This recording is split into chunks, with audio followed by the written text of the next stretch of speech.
Good evening, everyone. This is Tenzin here. Welcome to today's meditation practice. Is anyone here for the first time? Welcome, welcome. I hope you enjoy it. We have a few announcements before we start. Please silence your cell phones. We invite you to join us for our weekly Tuesday events with Medicine Buddha practice at 6 p.m. and our talk at 7 p.m. Next week, for our Tuesday evening talk, Venerable Geshe Phende will continue speaking on the 37 practices of a Bodhisattva. Wednesday evenings at 7 p.m., our Venerable monks will conduct evening prayers for His Holiness the Dalai Lama's long life and other teachers' long life. On Thursdays at 4:30 p.m., our Venerable monks conduct the Protector Puja for smooth journeys, successive interviews and medical treatments, and new businesses, and some other new endeavors. Our popular 5-class foundation series continues April 11 with the 4 immeasurables: loving kindness, compassion, joy, and equanimity. This one-day retreat via Zoom focuses on the 4 immeasurables, which cultivated to extend towards sentient beings with a mind free of bias. This series is a prereq for the intermediate series and other retreats. You can also take individual classes or the whole course. We are thrilled to announce the upcoming book release of Engage Compassion by our founder and spiritual director, Venerable Geshe Lobsang Tenzin Negi, PhD, releasing May 12, 2026. On Sunday, May 17, Geshe-la will lead our 11 a.m. meditation and host a book signing afterwards. Pre-orders are available now through all major booksellers. Pre-ordering is a wonderful way to support the launch of this meaningful work. Info in the lobby. Information on all these events can be found in the lobby and on our website at drepung.org. If you're interested to volunteer, please let us know. If you want to become a member to support our ongoing programs and take advantage of benefits like discounts on courses and retreats, applications are available in the library. You can also register online. There is a donation box near the entrance to this room, and your generous support helps us continue to offer programs and services like this to our Atlanta community and to those around the world through our online platforms. Now, please stand as we invite our resident teacher, Venerable Geshe Phende, to come in for this evening's talk and enjoy. Thank you.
Okay, now first we're going to recite the mantra of the Heart Sutra.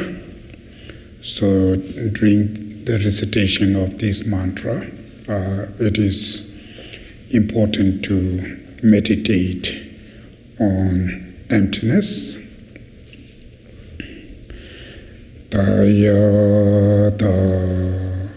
gate gate paragate parasamgate bodhisoha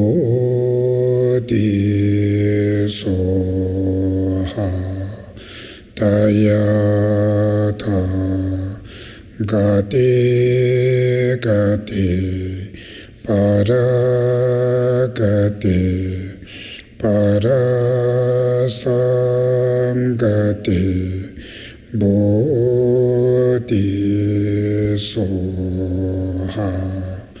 tayata gate gate paragate parasamgate bodhisoha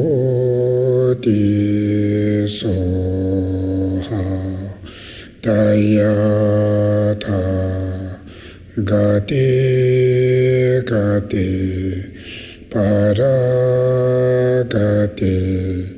parasamgate bodhisoha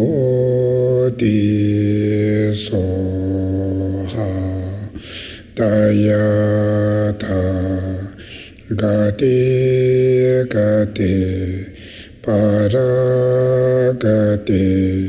parasamgate bodhisoha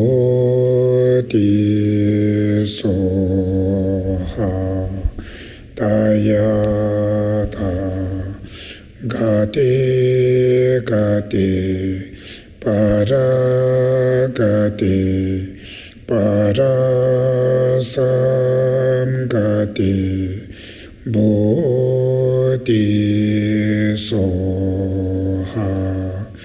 tayata gate gate paragate parasamgate bodhisoha.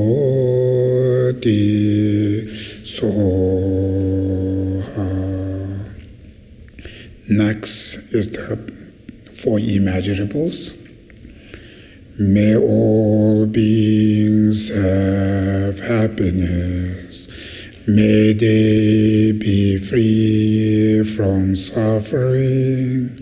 May they find the joy that has never known suffering. May they be free from attachments and hatred. May all beings have happiness. May they be free from suffering. May they find the joy that has never known suffering. May they be free from attachments and hatred. May all beings have happiness. May they be free from suffering. May they find the joy that has never known suffering. May they be free from attachments and hatred. Next is the mandala offerings. So it's kind of mandala which is your merit and you manifest as a universe, right? Then you offer, and the purpose of that offering is a request to teach the Dharma, and then also the purpose of listening to the Dharma is to apply oneself and through that change one's own negative thoughts and emotions, and yourself also, whatever you learn, you wish to also benefit to the others. It's called kind of the bodhicitta intention. It's very important. So during this prayer, meditate on bodhicitta. Oi sai shi pi ji choi shi ai me to tama ri ra ba li shi ni ai de ai je pa ti Sangi Shin Tu Mi Te Pi Wa Yi Doi Kwe Nama Dai Shi La Che Pa Sho Idam Guru Ratna Mandala Kamni Atayami. Okay, so we finished the first the prayer, or we call the preliminary practice before start the teaching. And the most of the, I think, important part, the purpose of reciting all those prayers is actually to set up the good intentions, right? That's very, very important. So if you can, I mentioned earlier, bodhicitta, awakening mind, seeking oneself to achieve enlightenment, Buddhahood for sake of all beings. But at least, the intention is whatever you learn, and you use this teaching to apply to oneself to change your negative emotions, your negative thoughts, your negative actions and behaviors and habits you have. So that kind of intention, first, very important. So today, teaching is practice number 9. Sisum dewa tsatsit sivashin yutsam shiki jikbe chechen yins namya mingyo tabe kompancho dondo nyewa jese la yins, which means that like dew on the tip of a grass, pleasures of the 3 worlds last only a while and then vanish. Aspire to the never-changing supreme state of liberation. This is the practice of bodhisattvas. So this practice number 9 is medium scope practice. Right? The last Tuesday talk about the small scope practice, right? So this is the medium scope practice. So medium scope practice means the practitioners has medium capacity, right? Medium capacity, like kind of the elementary school, then next what you call the middle school, right? Then high school. So it's kind of the subject here. It's kind of the middle school's subject. It's a little bit harder than small scope practice, but much easier compared to the great scope practice. So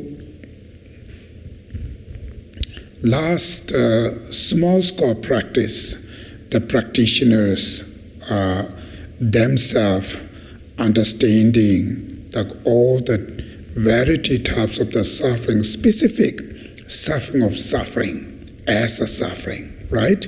So the suffering of suffering, which is not only human realms, also the 3 lower realms sufferings, right? Through understanding that suffering, and these causes by your non-virtuous action, the karmas.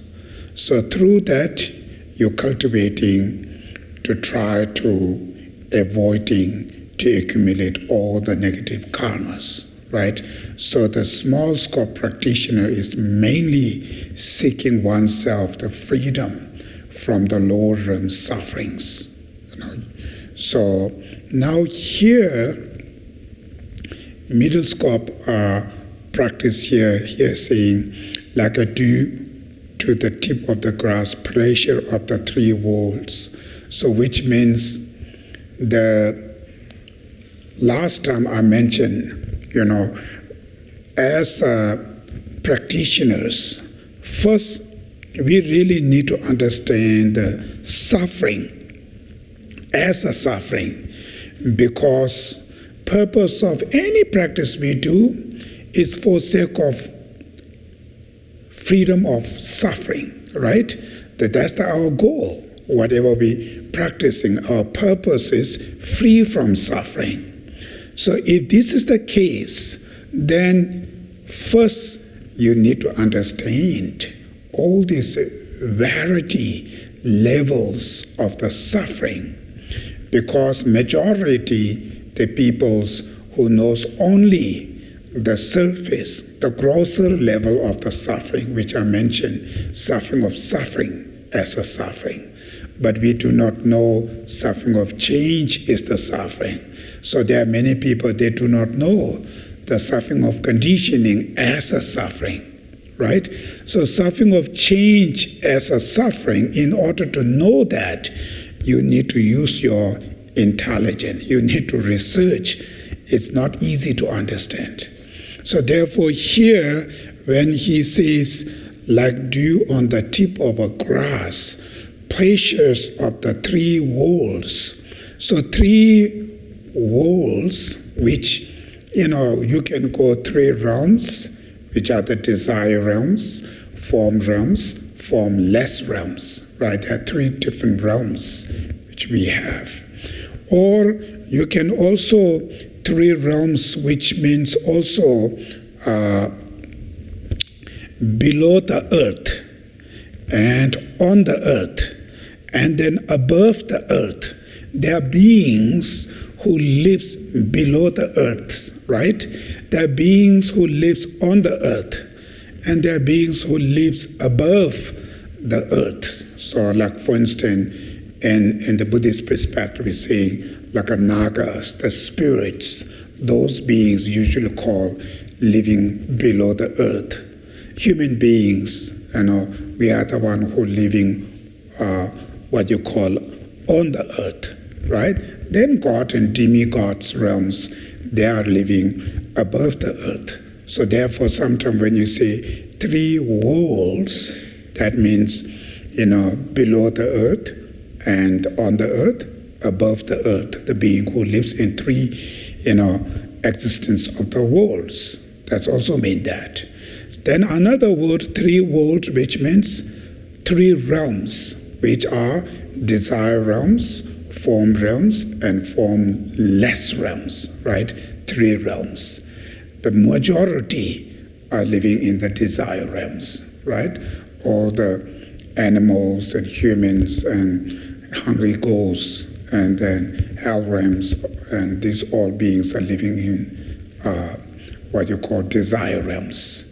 Then God realms and the demigods are the God realms are the form realms, and also certain type of the God realms who lives in formless realms. So form realm and formless realms are all God realm beings. So point is, like dew on the tip of the grass, pressure of the three worlds last only while and then vanish, which means mundane pleasure, right? Samsara pleasure, the pleasure from three worlds, right? Three realms, which is called samsara realms, all of.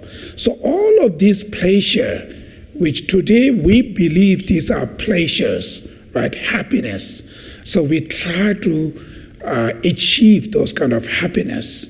But actually, these pleasure and other mundane pleasures, samsara pleasures, the pleasure of the three worlds are like a dew of the tip of the grass, like a dew, which means the little dot of the water, right, on the tip of the grass. It's very little, and it's showing it will remain just few times, right, few seconds, then it will disappear. So it's called last only while and then vanish. So mundane pleasures are never ever remain as a pleasure. All of this mundane pleasure will change. It's showing impermanence, right? Everything will be changed. So what that means? That means today the worldly concern as a happiness, which is actually, it's not true happiness. These are suffering of change. Suffering of change, what that mean? That means first, when they arises, when you got it, looks like happy. But that happiness just only few, few seconds or few minutes or few days, then slowly it will disappear. It will change into sufferings. So those mundane pleasure appear like a pleasure, but eventually it will change into the suffering. So that's called suffering of change. It's very, very important to understand, suffering as a suffering, because most of the suffering today we are experiencing, we are the one who creating these suffering. We never think these are the suffering. We create it.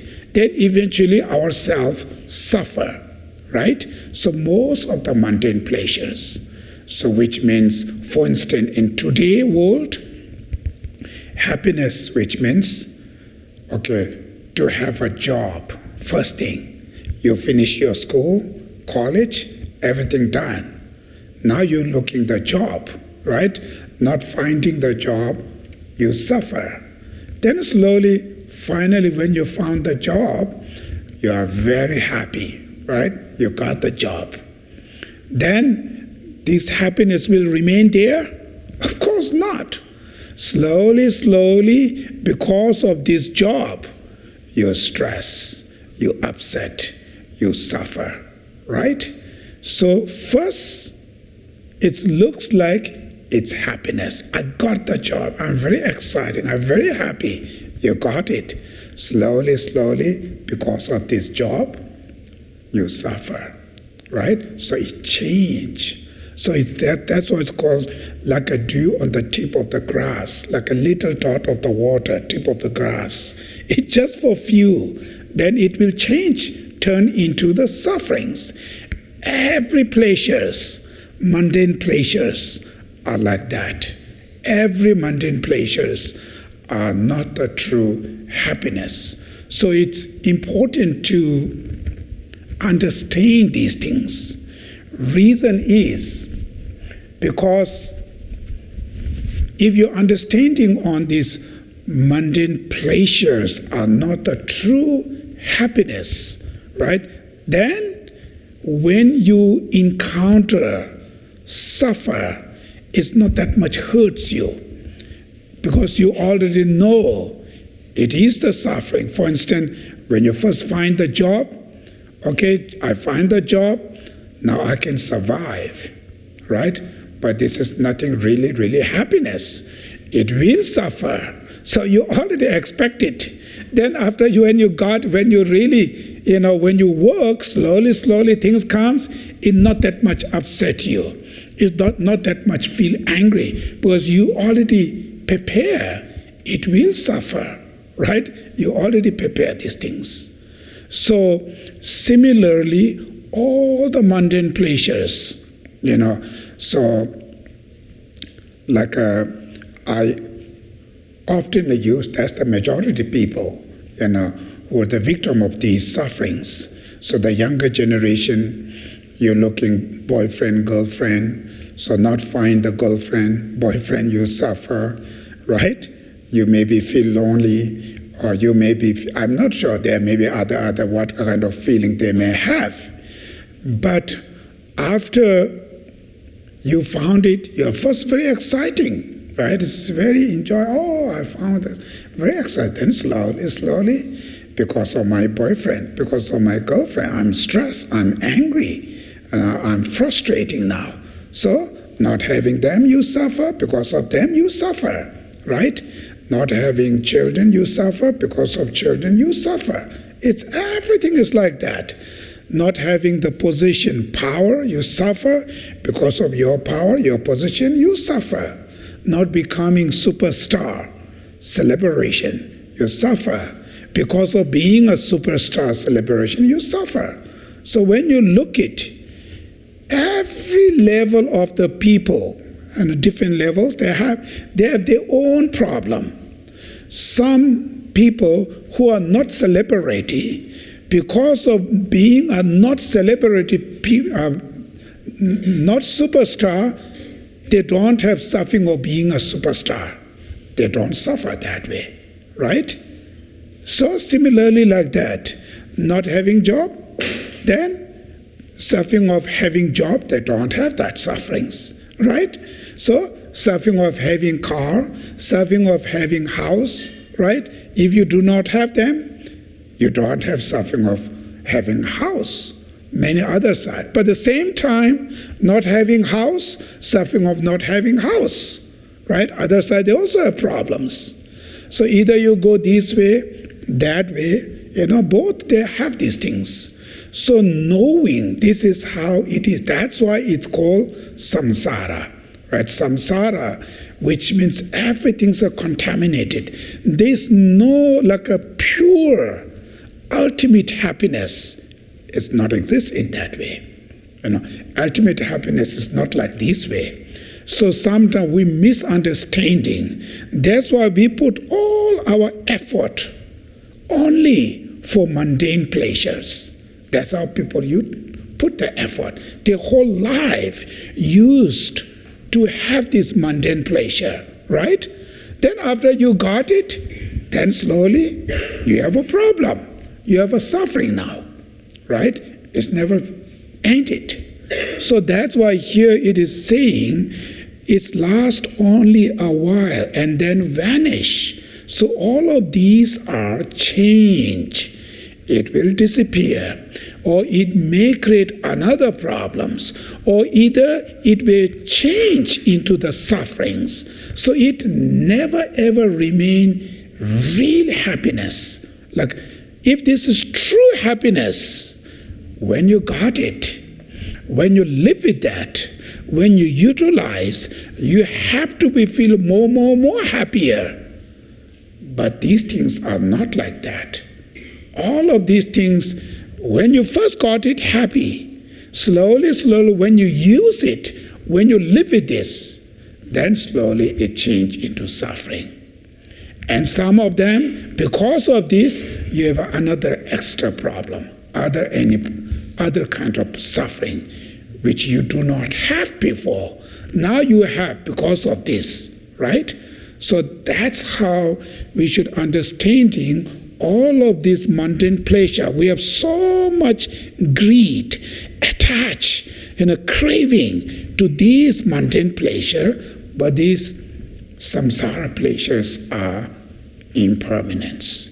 These are not the true, real happiness. It will change, it will transform into the suffering. It's called suffering of change. Then next, aspire to the never-changing supreme state of liberation. So never-changing, ultimate. Then what is the ultimate happiness? Ultimate happiness is saying supreme state of liberation. Liberation is the ultimate happiness. We never change. They're saying aspire to the never-changing, What is that? Supreme state of liberation, right? The supreme state of the liberation is that happiness is permanent happiness. The happiness never turns into suffering. What is that liberation? Liberation, which is freedom of your mental afflictions, cessations of your negative emotions, cessations of your anger, your hatred, your attachment, your greed, your arrogance, and all of these destructive emotions. So cessation of destructive emotion is called liberation, right? Liberate it. Liberate. It's also liberation from samsara, right? Suffering of cycle existence. So that's why it's called the liberation, because when one is free from the bondage of afflictive emotion, so it is saying when you are free from the bondage of the afflictive emotion, which are the negative emotion, negative thoughts, right? That is called liberation, liberated. So that kind of happiness never turn into the suffering, never change into the suffering. For instance, freedom of your anger, right? If you remain free from your anger, cease your anger. If you live without anger 1 day, 1 week, 1 month, if you stay longer, you always remain longer happy. It never turns into the sufferings. Mundane pleasure is very different, right? When you first eat delicious food, right? You eat it, you enjoy it. But if you eat all constantly eat it, you will be suffer now, right? It will turn into sufferings. But the freedom of your anger, freedom of your attachment, if you stay with the free, without anger 1 day, 1 week, 1 month, how long you stay, it becoming more happier, right?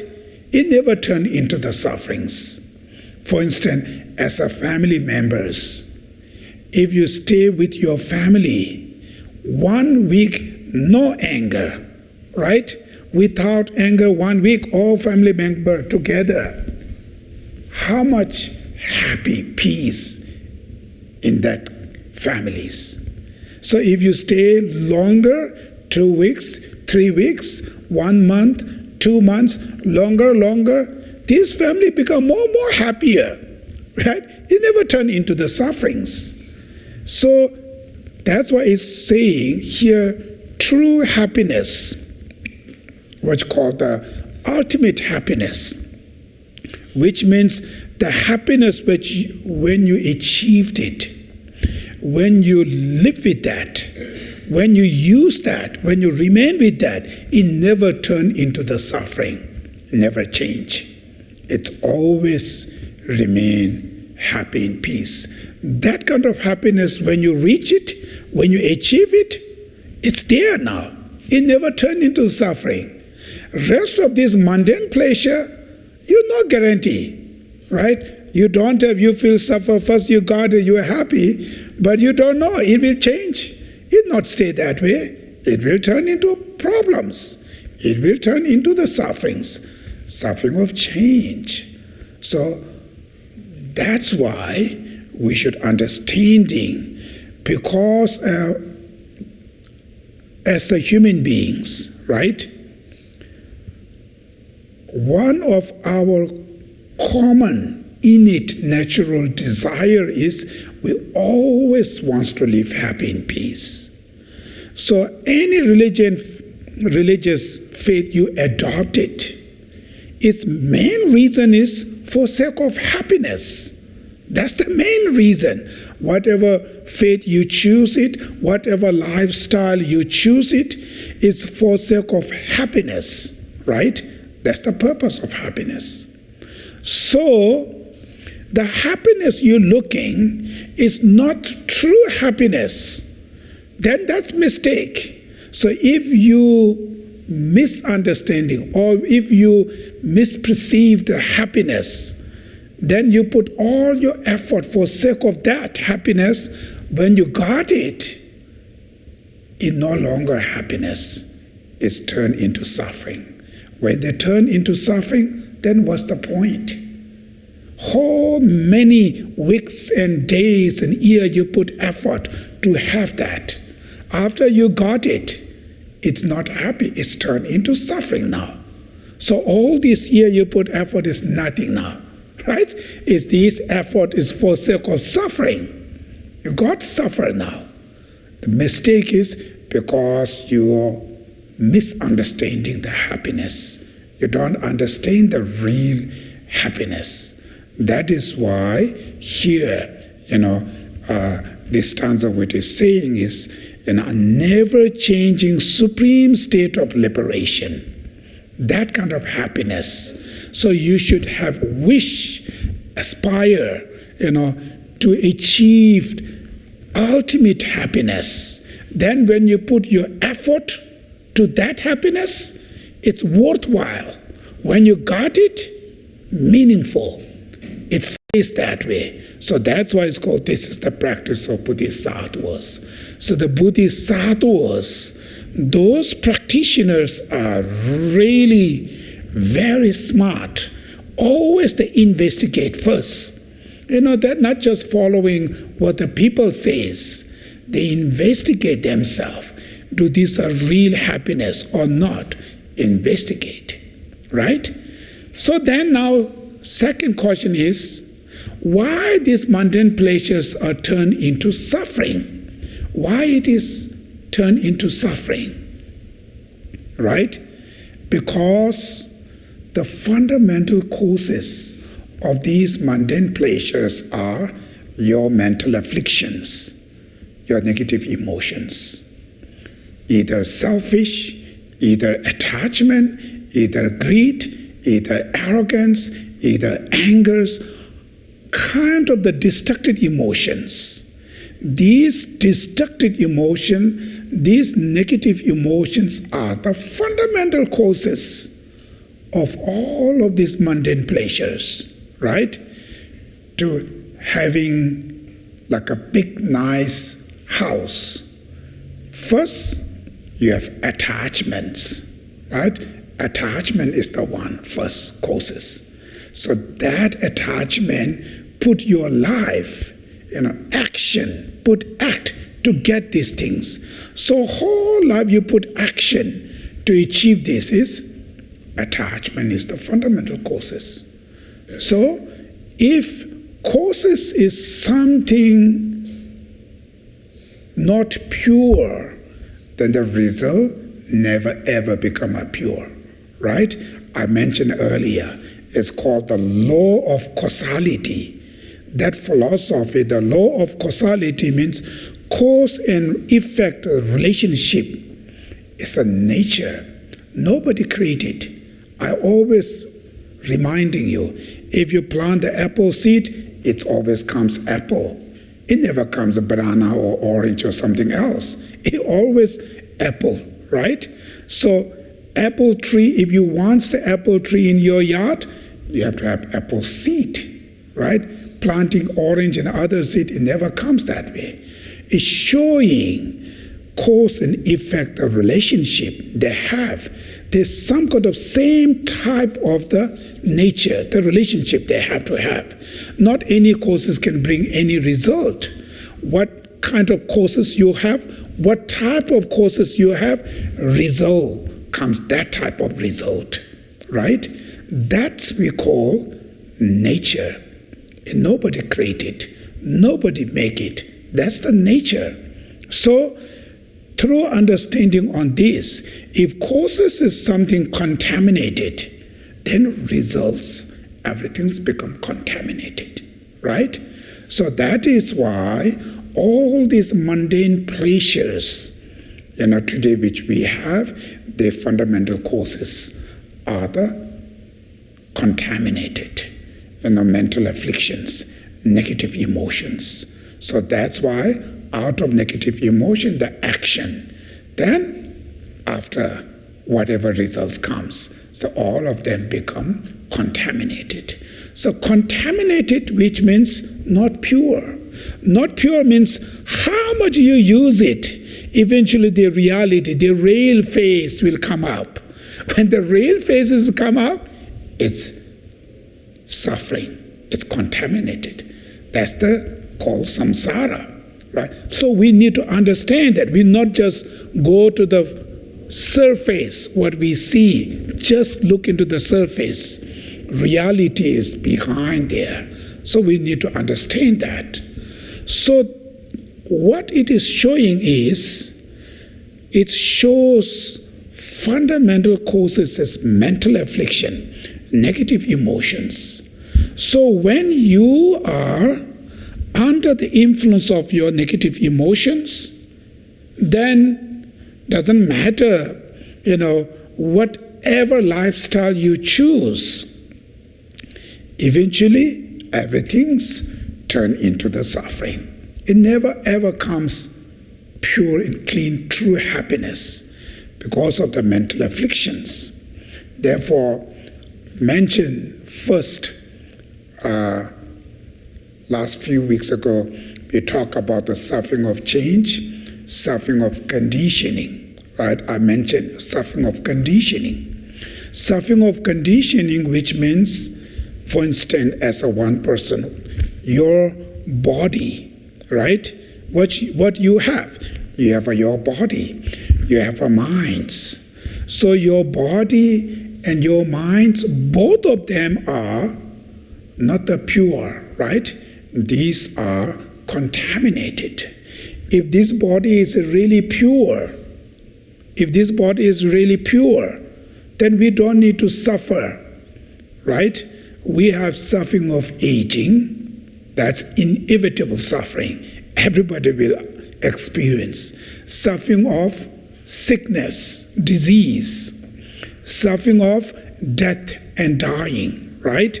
This suffering we all experience. Everybody have to go. Why? Because we have this kind of body. This body is contaminated. Living with this meat body, right? Suffering of aging, suffering of sickness, finally, suffering of death. It's inevitable. Right? That's we should understand. So why we have because of this body? Now question is, why we have this body? Why we do not have pure body, like a rainbow body, right? In the Buddhist perspective, we're talking about the rainbow body. So why we do not have these things, right? Because the person, the being, is under the influence of destructive emotions. So when you live under the influence of destructive emotion, under the power of mental afflictions, any actions, when we act it, that actions influenced by your mind is influenced by your mental affliction. So all the actions becoming contaminated. So that's called karma. So contaminated karma result contaminated body, right? If causes is good, then result will becomes good. But the causes is contaminated, mental afflictions, then result, of course, it have to be contaminated. That is why contaminated aggregates, body, minds, all our mental factors are contaminated because of the causes, the mental afflictions. That is why. So therefore, in order to overcome, in order to freedom from all of this contaminated suffering, we need to overcome our mental afflictions, right? We need to change that causes, mental afflictions. So finally, your mental afflictions, your destructive emotions are the main causes of your sufferings, right? When we're saying, I'm circled in samsara, right? Samsara means this mundane life, suffering of cycle existence. Why we are circle in samsara. It's not somebody punished us. It's not about that. Because we are under the influence of mental afflictions. We are bounded, we are tied, right? Bounded by your afflictive obscuration, your afflictive emotion, negative emotions. So as long as your mental afflictions is there, then you will be suffer. So all the suffering coming from there. So you need to complain to your mental affliction. There's nothing to complain to anybody. Your mental afflictions are the one who create these things. So therefore, liberation, which means freedom of your mental affliction, cessations of your mental afflictions, it's called liberation. Right? That's so when you're really free from your mental affliction, anger, attachment, jealousy, arrogance, selfish, and so forth, when you are free from these mental afflictions, then you don't need to born into samsara. You don't need to have this kind of contaminated realms. You are free. Not having contaminated body, you don't need to suffer by suffering of aging, sickness, suffering of death and dying, all of this. You don't need to suffer by suffering of stress, fear, worry, all these mental pains, mental suffering. You are free when you are free from these mental afflictions, right? That's the way. Therefore, these medium-scope practitioners who understanding this, all this suffering, who understanding all the causes of suffering, which is your own mental affliction, that's why they put effort. They put effort to overcome their own mental afflictions, right? They put effort, practice to change their mental afflictions, their negative emotion. That's practitioner called medium-scope practitioners, who really focus every day. They focus to get rid of their own mental afflictions. So how to change this mental affliction? It's not easy just do some prayers, mantra, or believe to the Buddha or offering. Of course not. That will not going to get rid of your anger, your hatred, your attachments, right? It's not. First, we need to learn each of these destructive emotions coming from where they're coming from. Each of these destructive emotion, what they're functioning, what disadvantages of each of these destructive emotion. That's first study. That's why in this subject they study the Four Noble Truths, 12 Link of Interdependence, right? These philosophy, Four Noble Truths, 12 Link of Interdependence, really helps you to understand your mental afflictions are the one who creating all these problems. Today, majority, we thinking when we suffer, we always pointing to somebody else, right? Our understanding is only the condition. One result has many causes of condition around there, not just one condition. To grow this flower, not just one condition, they have to have many conditions, right? Water, soil, heat, moisture, all kind of things. That's how it's grow. But majority today, when we suffer, we only see one or two conditions. And we're just thinking, this is, because of this, I suffer, right? That's the majority.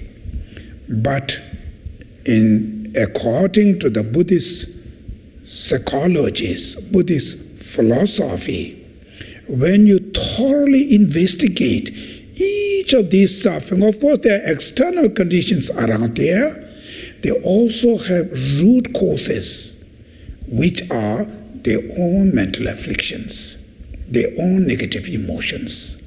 For instance, one person who's maybe drunk and he says something very bad things to you, then you feel really angry, right?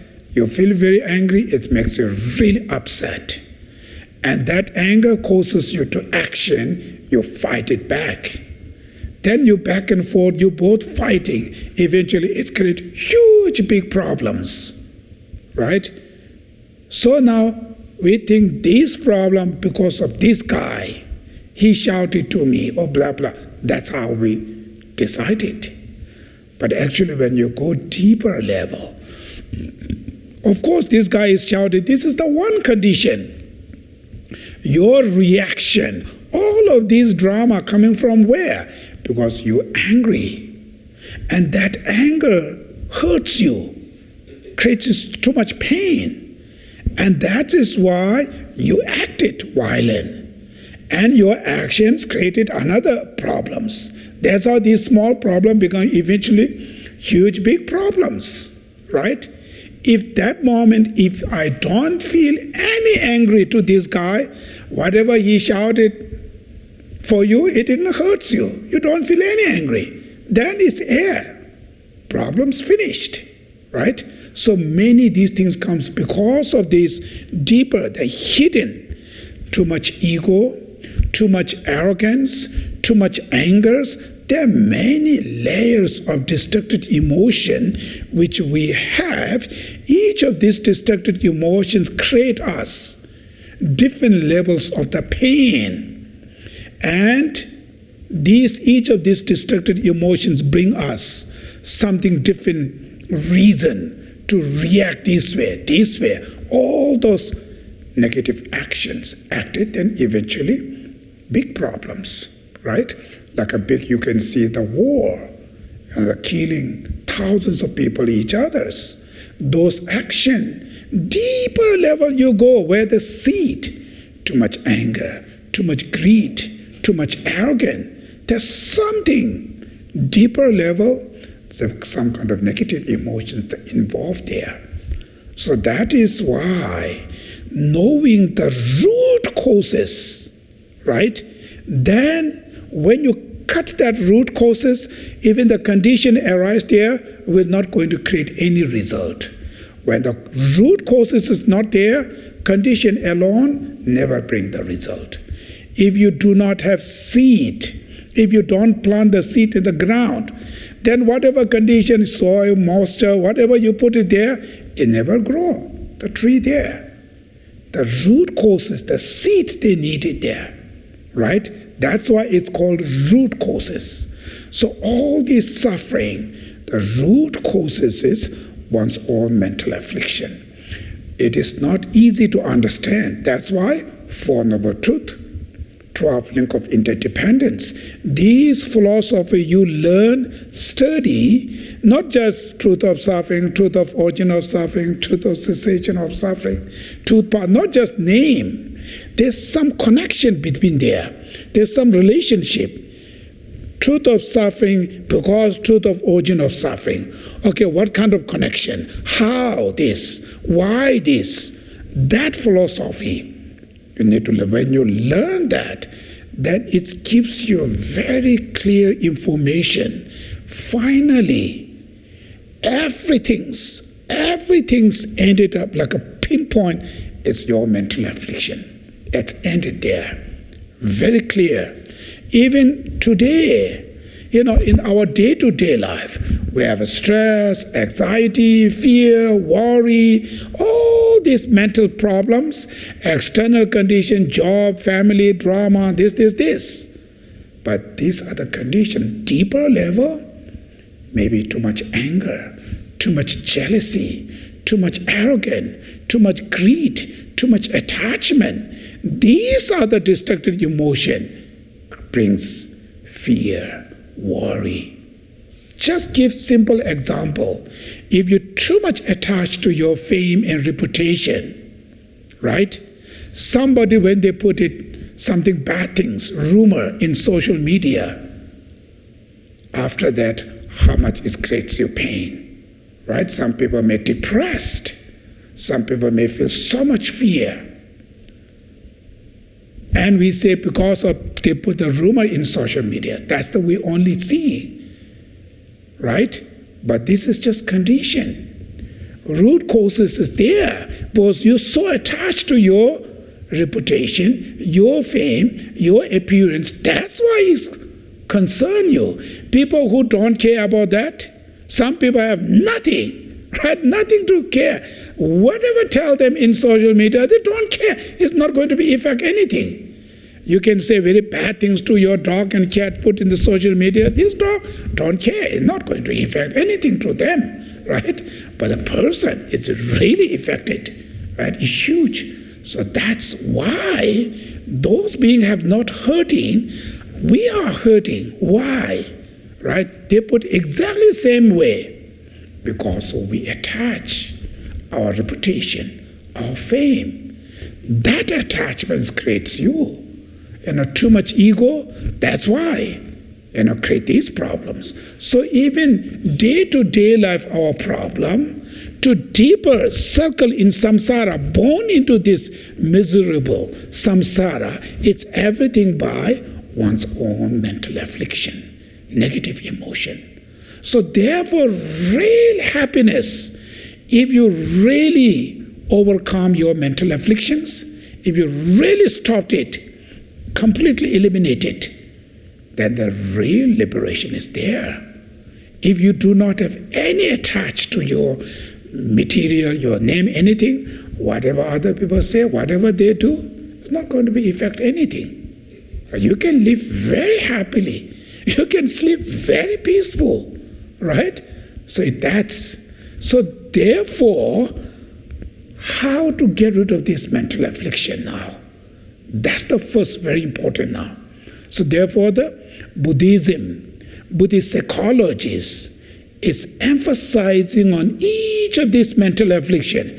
From Buddha, it's been like 2,500-600 years ago, right? Since from him to all these lineage practitioners, they're very scholar. They research thoroughly in this destructive emotion, where they're coming from, what are the fundamental causes, how to get rid of them, detailed information, right? That's called Buddhism. That's study on these things. We say we study Buddhism, right? Buddha Dharma. It's not just learn some prayers and make nice tune, recite, but not only that. This is the one small side, right? Mainly this psychology, this philosophy, which gives you lots of information, many things you understand you never know before that. Not knowing this, making mistake upon the mistake, mistake again mistake. That's how we circle in samsara, mistake again mistakes, right? This clarify through study on psychologies, philosophies, these things open our eye. So now, among all those masters, one of the same common message is all of these mental affliction, the root causes. What the root causes of all of this mental affliction is called mind of self-grasping. Right? Mind of self-grasping. So that's the fundamental causes. This is one part of your emotion, one part of your mind. What is that mind? For the Buddhists, this is a very important philosophy. What is this mind of self-grasping? Mind of self-grasping, which means our mind, right? For instance, when we look at this flower, right? We see this flower. When the flower appears to our mind, flower exists independently, right? Independently, inherently, which means from the object side, flower is there, solid. I can point, I can grab it. That's how we see. Everybody, when you look at each of them, everybody say, oh, they exist independently, inherently. We never seeing this flower is just labeled or designated by your mind, by the name. We never think it's something there. It's not from disconnect, it's there, I can grab it. That kind of appearance, that kind of grasping, it's called mind of self-grasping. So I try to go a very simple way. Actually, it is very, very complicated. So all the different tenet Buddhist schools are because of that's how they fight for this philosophy. So first today I just give you a very simple way, not try to go many, complicated tenets of philosophy. So now that kind of mind is called mind of self-grasping. So that means everybody today, we all have that mind. Everything we see is something solid there, right? Everything's there, solid, I can grab it, right? So when you see something beautiful objects, it's attractive, solid, absolute there, that appear, right? When that appear to us, we attach to them. That's how we feel attachment. Another object which is unattractive object. When they appear, same unattractive, but it's solid there, right? Something I can grab it, I can pinpoint.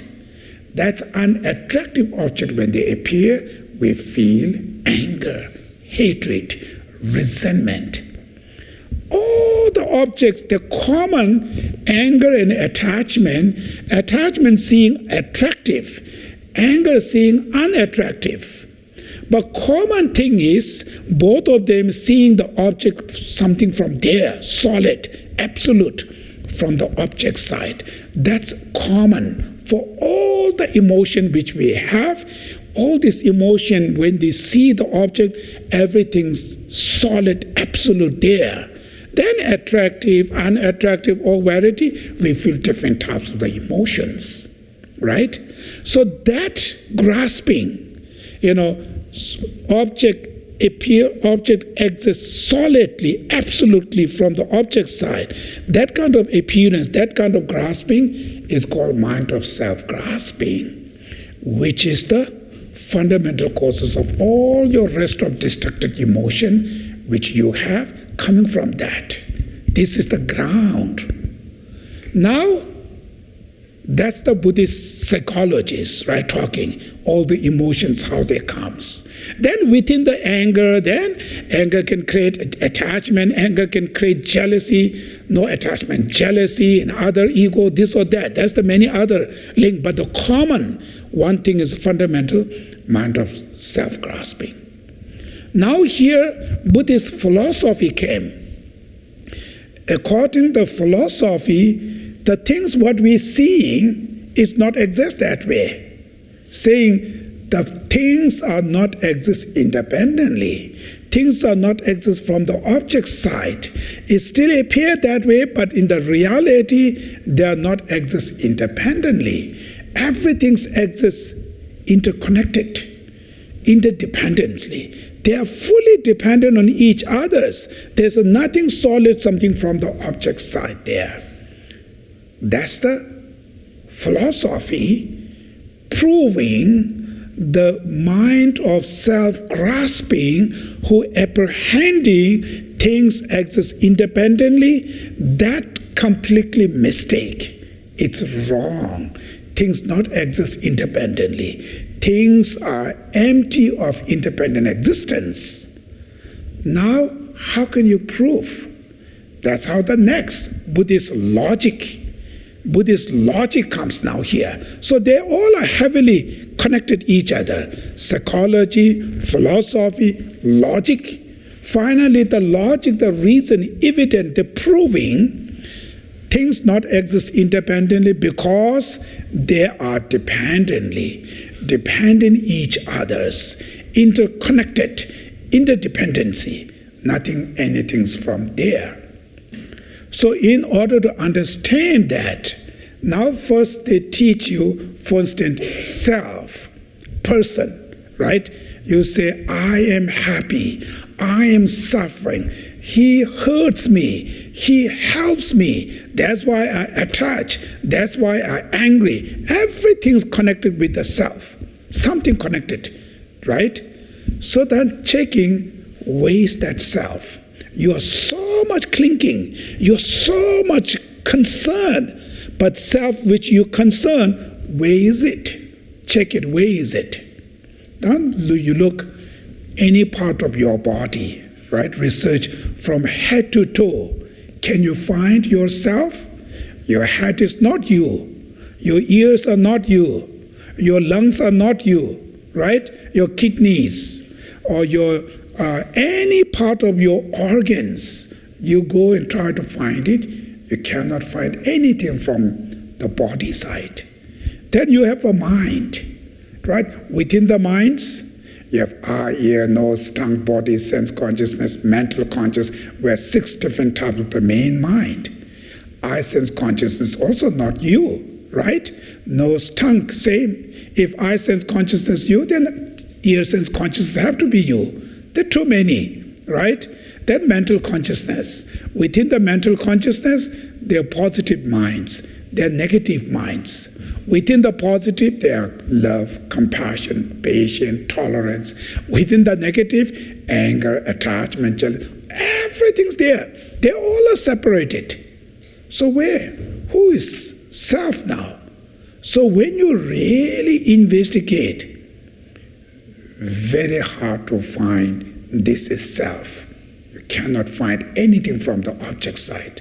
Some people maybe believe like a spirit is me, soul is me sometimes. But same, when you say soul, actually what is soul is still question mark, difficult to understand. But when you say soul, same, this is my soul.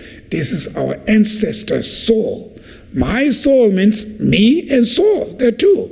That soul belongs to me, right? So me means the person who owns that soul. So where is the person there?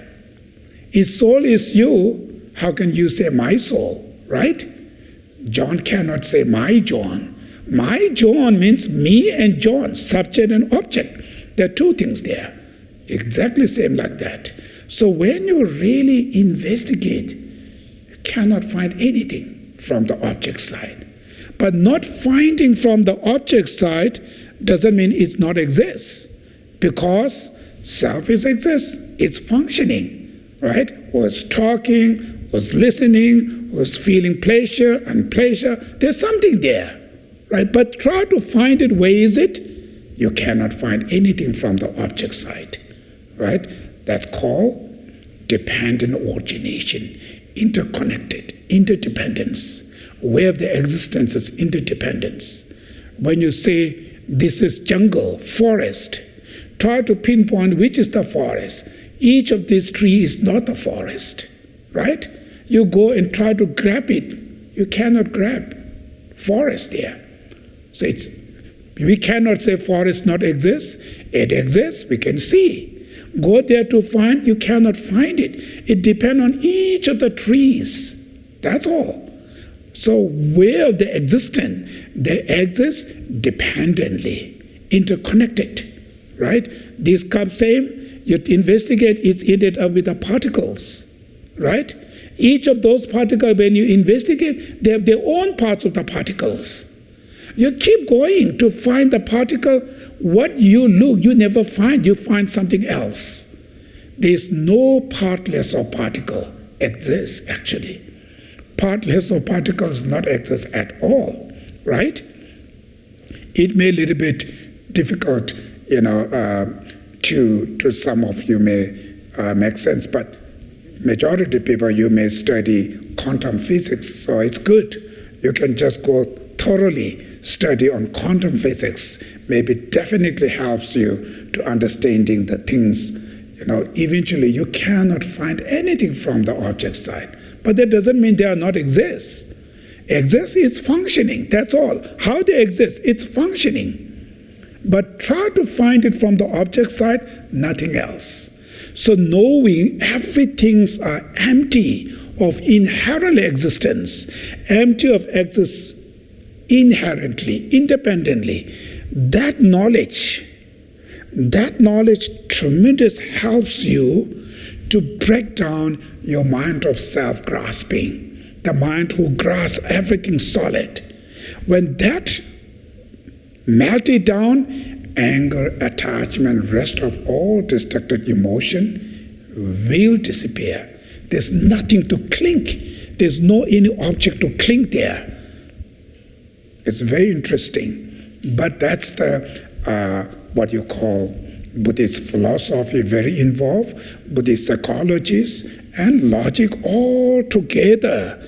Then that knowledge, when you got it, then you meditate. Eventually, you apply the meditation. Through your meditation, you slowly changing this mind of ego, self-grasping. Through that, your attachment, anger, jealousy, all of these consciousness, negative emotions are the wrong perception, wrong consciousness. They are part of ignorance, completely misunderstanding. So these, when you cognizing the truth, ultimate truth, that knowledge will change all of this mental affliction. So therefore, through the wisdom of emptiness, is the only the wisdom, the knowledge is the only can cut your ignorance, your destructive emotions, right?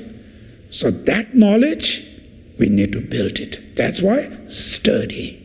Study is very, very important. Educations are very important. That grow your wisdom, knowledge. Then, in order to make that wisdom strong, stable, like a strong, you have to have good concentration. If your concentration is not stable, then the wisdom become unstable. Unstable wisdom, difficult to cut the ignorance, mental affliction. So that is why, in order to cultivate make your wisdom stronger, you need to first cultivate your concentration, right? Make your mind disciplined. Concentration means discipline. Keep your mind in one object for hours. That we need to train, right? We train our mind to remain in one object without distraction, right? Concentration. Then, in order to discipline your mind, first you need to discipline your physical life, right? Without disciplining your life, how can you discipline your mind? So that's why, in order to cultivate the concentration, you have to cultivate moral ethics, ethical life. Remain honest, moral ethics.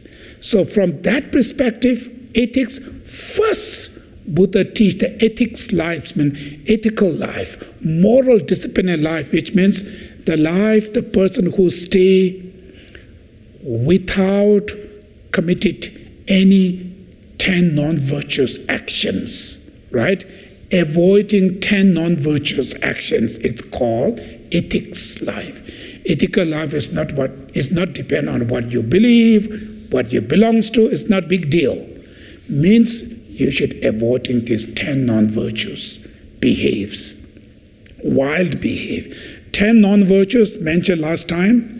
3 from your body, which is killing, stealing, sexual misconduct, right? Killing not only human being, even little insect, any being has right to live long, right? Of course, you have a right to live happy. Each of these little insects or the ants and flies have same right to live happy. Then why are you taking out their life? Now, what kind of right you have to take others' life? So that's why not kill any beings, right? That's the first. Second, not stealing. Things not belongs to you, then why you have to use that? Does not belongs to you. So whoever belongs, that's the day, a job or whatever, they take care of these things. So things not belongs, you cannot steal. Stealing. Sexual misconduct, mainly here social misconduct, as a husband, a physical relationship with another wife which has another husband, these are not good. It's creating too much problem within the family and all kinds of things, right, other problem. So these 3 non-virtuous action from your body, avoiding this. 4 from your speech, using harsh word, telling lie, gossiping, right? Slander, divisive word. You go between two family and talk to this side one, this side another, finally make these two family divided, right? This is called divisive word, slander. So avoiding these 4 negative speech. Then avoiding 3 from your heart, mind. Harmfulness, covetousness, which is attachment. Then wrong view. So at least your day-to-day life remain without committed any of these 10 non-virtuous action. That's called right livelihood. When you live your life very honest, it helps to your concentration. Reason why? Because all kind of things come from attachment. Attachment is the one creating this, lying, all kind of things, right? So physical, ethical life helps to control this emotion. Too much greed, too much attachment, too much anger. These, they suppress them. So this attachment creates your monkey mind. Your concentration, you cannot concentrate. Your mind is jumping everywhere because too much attachment. That's why take you there, right? If you have so much attached to the shopping that you meditate, your mind is go to the shopping mall, right? Go there, hanging around there. Attachment. So therefore, in order to discipline your mind, concentration, first physical discipline, moral ethics. That's called 3 higher training in the middle school practitioner to overcome mental affliction. Now the conclusion is here. This is the conclusion. The main goal is to freedom of the mental affliction, right? Liberation. Liberate from samsara. Liberate from mental affliction. And that kind of liberation, in order to achieve, you have to have strong desire. I really want to do that. That's why the line saying aspire, right? You have aspiration to achieve in a supreme state of liberation. That kind of aspiration is called renunciation. Renunciation, practice of renunciation, which means understanding all this mundane pleasure is not true. This is suffering of change. Real happiness is freedom of their own mental affliction. So you're desperately seeking oneself to achieve that liberation. Renounce all the mundane pleasure. That wish is called renunciation, right? That wish, when you have when you achieve the liberation, just prayer, I mentioned earlier, is not enough. So you apply the practice, 3 higher training. Higher training of moral ethics, your day-to-day life, physical, remain very ethical, moral life. Then higher training of concentration. Meditate, right? Train your mind. Stability and clarity in a part of your mind, concentration. Then higher training of wisdom. Finally, the wisdom. Higher training of the wisdom is the one who can cut all these mental afflictions, not just general wisdom. The wisdom, mainly wisdom who understanding the ultimate truth, how things exist, right? So in order to cultivate this wisdom, we need to study philosophy. That's what it is, philosophy and logics. So finally, through understanding the 4 Noble Truths, 12 link of interdependence, you understanding the disadvantages of your mental affliction, you understanding all the samsara, the suffering, through that you cultivate your renunciation, and out of renunciation, you adopt the 3 paths, 3 higher training of moral ethics, higher training of concentration, finally, higher training of wisdom, knowledge. Through these practice, finally, you can able to overcome all your mental afflictions. Then finally, when you achieved cessations of your mental affliction, then you are no more in samsara. You are free from drama. Now there's no drama at all. It's that happiness which is called permanent, unchanging happiness, right? Never, ever fall into the samsara. So this is the middle scope practice. So the what you call the practitioner who are reach the second, like a middle school, right? So those practitioners focus that. Then the next is the great scope. We're going to talk in next Tuesday. So we're going to stop here. So finally, going to do the dedication prayer here. So again, today I cannot leave your question answer section. Next definitely now. Next I definitely leave your question answer section. So any questions you have, next. And even if I forget it, you just raise your hand, right, next class. Okay, so we're going to recite the first Mani mantra. Om Mani Padme Hum. Om Mani Padme Hum. Om Mani Padme Hum. Om Mani Padme Hum. Om Mani Padme Hum. Om Mani Padme Hum. Om Mani Padme Hum. Om Mani Padme Hum. Om Mani Padme Hum. Om Mani Padme Hum.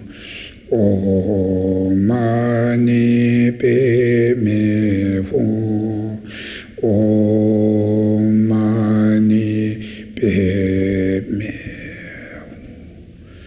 And thus, Honorable Compassionate Gurus, we seek your blessings that all karmic debts, obstacles, and sufferings of mother beings may be taught as salvation, wrapping upon us right now, and that we may give our happiness and virtues, and thereby invest all beings in bliss. And thus, Honorable Compassionate Gurus, we seek your blessings that all karmic debts, obstacles, and sufferings of mother beings may be taught as salvation, wrapping upon us right now, and that we may give our happiness and virtues to others, and thereby invest all beings in bliss. Oye te aye chi tu, la yamai tu che, che yamai ju tu, ve ti tu, nge li ta da la mi pa ta da ji ti shin la ta wa yi trôi quyên de ta de bara chi chi lo trôi quyên de ta de ba chi chi lo chanjo semjo rinpoche ma che pa nam che ju chi kya ba nyam pa me pa yang kone kondo pewa show. May the precious and sublime bodhicitta not yet born be born, and that which has been born not decline, but increase forever.